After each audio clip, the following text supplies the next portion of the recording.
Citoyen TV met en avant les informations du monde, avec des citoyens, pour des citoyens et par des citoyens attachés à une coopération gagnant-gagnant entre États souverains et en soutien aux acteurs qui défendent le droit des peuples à disposer d'eux-mêmes. Bonjour, au sommaire du JT citoyen du 22 mars 2021. Actualité au Congo-Brazzaville. Suite au décès de Guy Brice Parfait Kolela et des résultats du scrutin, Mathias Nzon demande l'annulation de l'élection en vertu de la Constitution. Le scandale du trafic humain en Europe. USA patriote. Et pour finir, France patriote, l'avenir français soutient Marine Le Pen. Commençons tout de suite avec l'actualité au Congo-Brazzaville.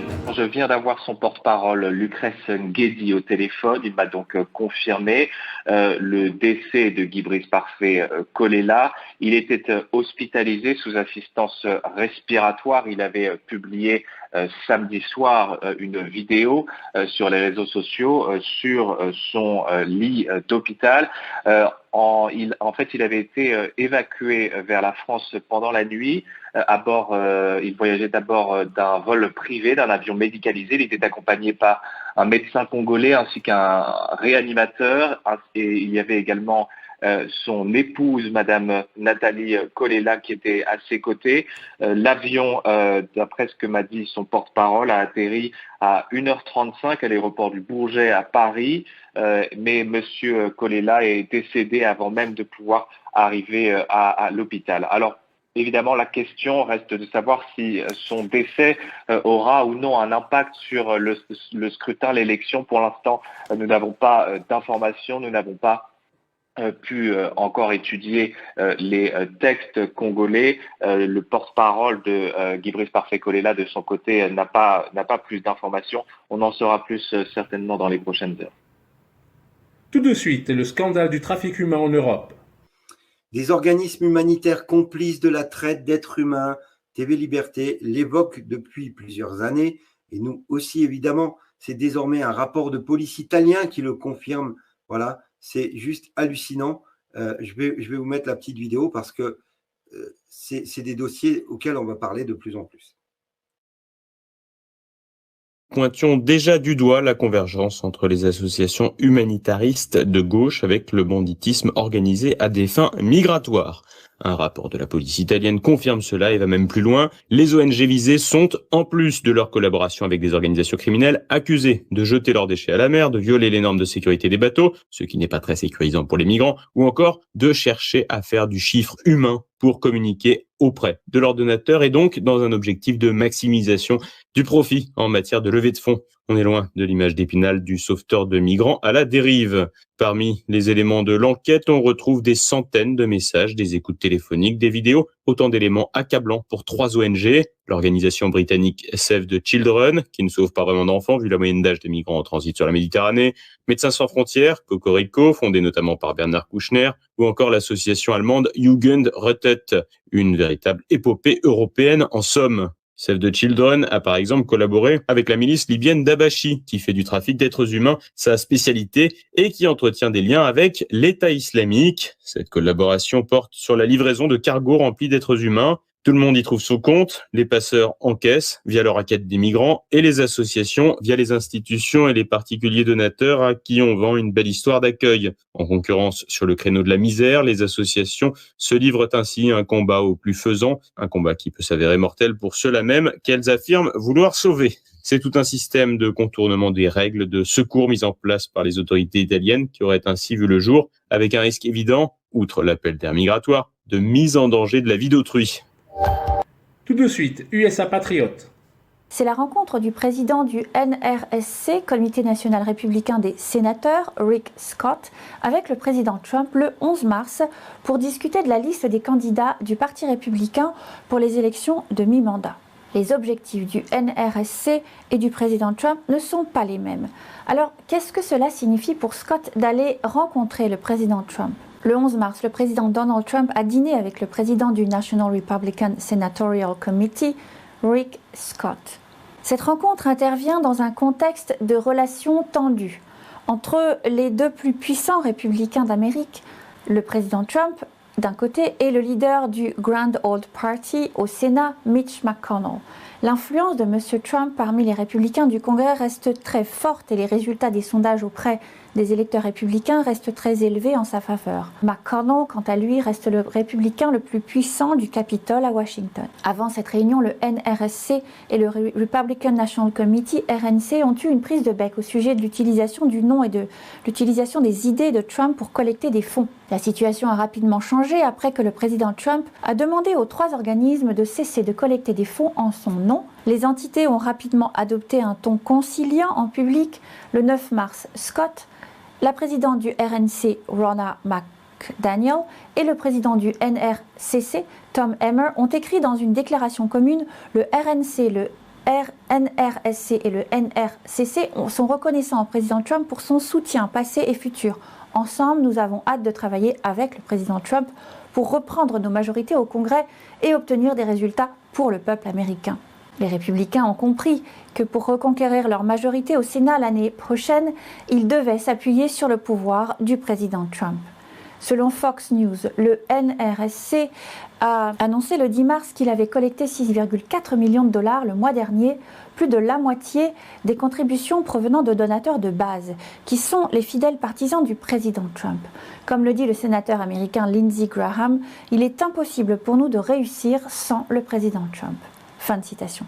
Donc le RNC, le NRSC et le NRCC doivent également suivre la demande du président Trump pour sélectionner les candidats. Maintenant, Scott est venu demander l'aide du président Trump. Cela marque l'approbation officielle du nettoyage des rhinos par le président Trump par le parti républicain.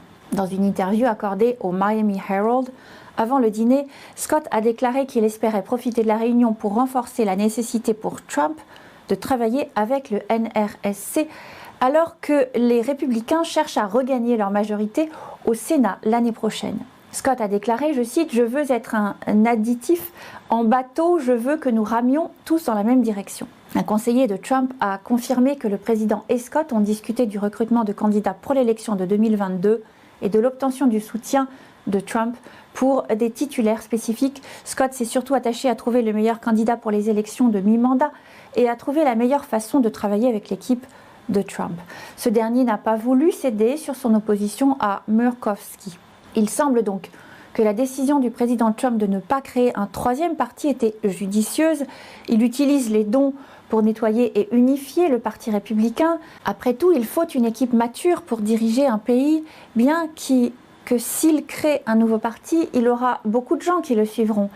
Mais il serait difficile pour les législateurs républicains matures de faire ce compromis, surtout ceux qui ont un statut dans le parti républicain, comme Scott. Il serait difficile d'abandonner le statut et de suivre Trump dans le nouveau parti. Si tout est à recommencer, un nouveau parti pour se qualifier pour l'élection a besoin d'un processus. Réformer le parti républicain est le moyen le plus rapide et le plus direct. Lors d'une réception à Mar-a-Lago, en Floride, le samedi 13 mars au soir, les républicains de l'Alabama ont remis au président Trump la résolution du parti faisant l'éloge de l'un des plus grands et des plus efficaces présidents des 245 ans d'histoire de cette république. La résolution a été adoptée à l'unanimité par le comité exécutif du Parti républicain de l'Alabama le 27 février. Elle fait l'éloge du président Trump pour avoir accompli plus en 48 mois que Joe Biden en 48 ans en tant que sénateur et vice-président. Perry Hooper Jr., ancien représentant de l'État et membre du comité exécutif du parti de l'État, a déclaré à Fox News « La résolution, en gros, parle simplement de la grandeur de Donald J. Trump, de la façon dont il a rendu sa grandeur à l'Amérique, et j'espère que d'autres États suivront. » Hooper Jr. a présenté à Trump la résolution encadrée. La résolution cite les réalisations de Trump dans sa fonction ainsi que sa gestion de la distribution des vaccins contre Covid-19, le qualifiant de l'un des exploits les plus importants de l'histoire médicale. Hooper a déclaré « J'étais enfant lorsque Reagan a été élu et je pensais que personne ne dépasserait les grandes choses que Ronald Reagan a réalisées, mais ensuite arrive Donald J. Trump et à mon avis, il n'est pas seulement l'un des grands présidents, il est le plus grand président que nous ayons eu en Amérique. » Hooper a ajouté qu'il ne parlait pas seulement pour le parti, mais pour de nombreux Américains qui ont voté pour le 45e président en 2020. Fox News a commenté que la résolution est le dernier signe d'un fort soutien au président Trump de la part de la base conservatrice et du Parti républicain. Et pour finir, France patriote. L'avenir français Bonjour. soutient Marine Le Pen. Merci pour votre présence nombreuse malgré ces restrictions sanitaires qui ont quelque peu bouleversé notre événement, mais nous sommes bien là et je remercie évidemment avant toute chose Marine Le Pen, candidate à la présidentielle, pour l'honneur qu'elle nous fait en marrainant, si je puis dire, notre lancement de ce mouvement, l'avenir français.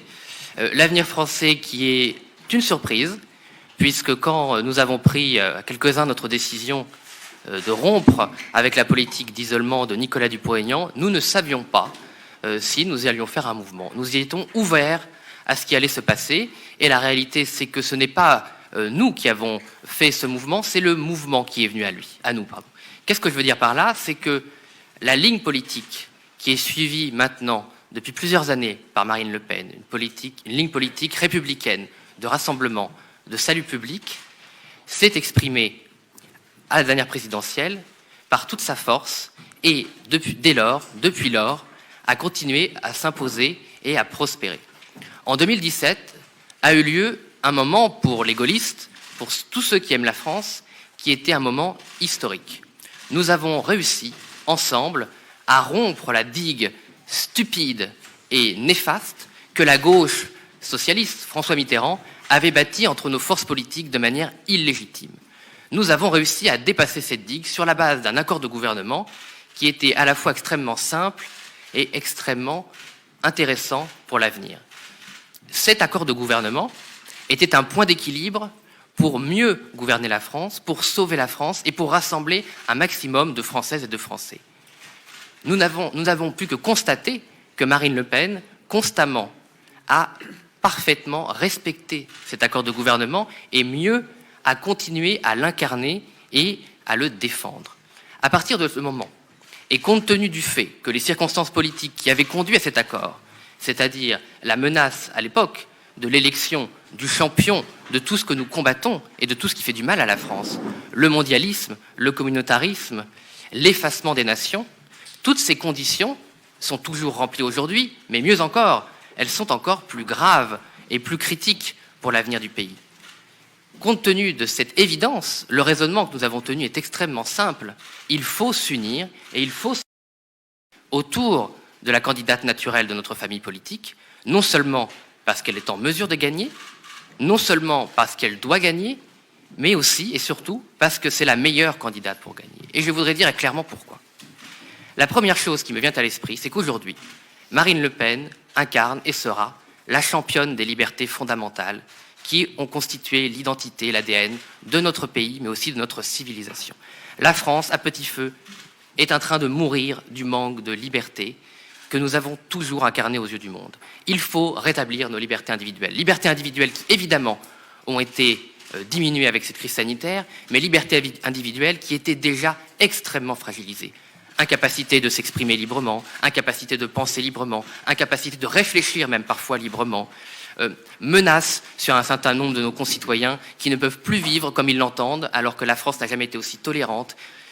Je pense notamment à nos compatriotes juifs qui ne peuvent plus vivre dans tous les quartiers de France. Je pense à nos compatriotes homosexuels qui ne peuvent plus se tenir la main dans tous les quartiers de France. Je pense aux femmes, aux Françaises, ou même aux personnes, aux étrangers en situation régulière, qui ne peuvent plus vivre librement dans un certain nombre de quartiers, mais maintenant même au cœur des villes. Il est urgent de défendre ces libertés, et Marine Le Pen, par son parcours aussi, est la personne la plus apte, non seulement à les défendre, mais aussi à les rétablir. Deuxième circonstance, évidemment, c'est l'effondrement de l'outil industriel. Et vous savez que, comme gaullistes, nous sommes particulièrement sensibles au redressement de nos capacités productives, que ce soit l'agriculture, la pêche, mais aussi notre industrie. La crise que traverse la France, aussi bien celle des masques, des tests, que celle des vaccins, est une crise de production. Nous ne sommes plus maîtres non seulement de notre destin de manière juridique, mais ça nous le savons depuis Philippe Séguin, M. Chevènement et M. Pasqua, mais nous ne sommes plus libres de nos mains. Nous ne savons plus faire ce qu'il faut pour que nous soyons libres. Il faut donc rétablir ces moyens de production de manière extrêmement urgente. Enfin, c'est bien sûr la sécurité. Cet été, nous avons assisté, et depuis ça n'a pas arrêté, à un déferlement de violence et d'ensauvagement que rien ne pourra arrêter à part l'élection de Marine Le Pen et la mise en place de politiques par ses équipes.